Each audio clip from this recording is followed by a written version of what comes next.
తేల్చాల్సిన అవసరం ఉంది. సనాతన ధర్మంలో లోపాలు లేవు. ఓకే, మీరు చెప్పేది మేము వింటాం, సరే మంచిది. హిందూ ధర్మంలో వివక్షత లేదు, అందరు సమానమే, ఓకే మంచిది. మరి ఏ ధర్మం మమ్మల్ని మనుషులకు చూస్తలేదు? ఏ ధర్మం మమ్మల్ని పశువుల కంటే హీనంగా చూసింది? ఏ ధర్మం మమ్మల్ని మనుషులుగా చూడని నిరాకరిస్తున్నది? ఏ ధర్మం మమ్మల్ని దాడులు చేస్తున్నది? ఏ ధర్మం మమ్మల్ని ప్రేమిస్తే సంపే ప్రయత్నం తీసుకొచ్చింది?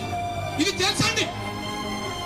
సనాతన ధర్మం గొప్పదంటే ఆ గొప్పదని నేను కూడా ఒప్పుకుంటా. హిందూ ధర్మం గొప్పదంటే ఆ గొప్పదని నేను కూడా ఒప్పుకుంటా. మరి సనాతన ధర్మం గొప్పదైనప్పుడు, హిందూ ధర్మం గొప్పదైనప్పుడు మేము ఎట్లా అంటాను వాళ్ళను ఈ దేశంలో? మేము ఎలా అంటాను వాళ్ళను ఈ దేశంలో? పశువుల కంటే హీనంగా చూసిన వ్యవస్థ ఎవరిది? ఏ ధర్మం పశువుల కంటే హీనంగా చూసింది?